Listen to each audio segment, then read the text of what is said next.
C'est le premier déplacement de Sabrina Agristi-Roubache après sa confirmation comme secrétaire d'État chargée de la ville dans le gouvernement Attal.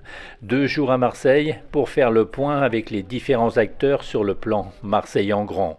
Au programme, visite de 2 quartiers prioritaires avec Samia Ghali en maître d'ouvrage. Donc le bâtiment H et B ont été déjà, c'est les bâtiments qui sont déjà tombés. Il nous reste le bâtiment G en réalité qui est celui-là.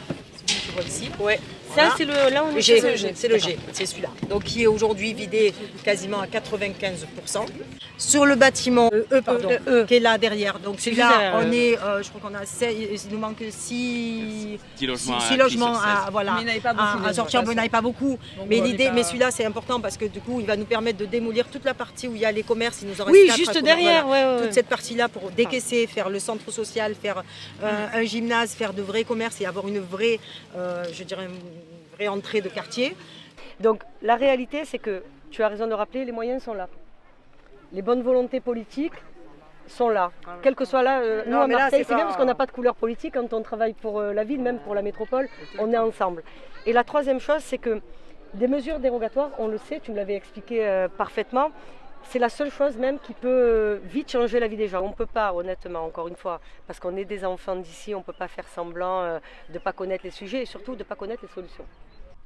En escarpin, la ministre marseillaise est allée mesurer les drames qui se nouent parfois faute de respect des normes dans les barres d'immeubles. Ici, un jeune enfant est décédé après un incendie. L'occasion pour le député LFI Sébastien Delogu de rappeler l'urgence. En attendant, les gens qui habitent ici, ils sont en train de souffrir et ils n'en peuvent plus, ils ne savent plus. Ils se disent qu'ils sont complètement abandonnés par l'État alors que vous avez des institutions qui essayent de travailler et l'État, mais il n'y a rien qui avance. Lors d'une table ronde, la ministre a rencontré les associations et travailleurs sociaux du parc Calisté. Elle a assuré que le comité de pilotage prévu prochainement devrait faire avancer les choses.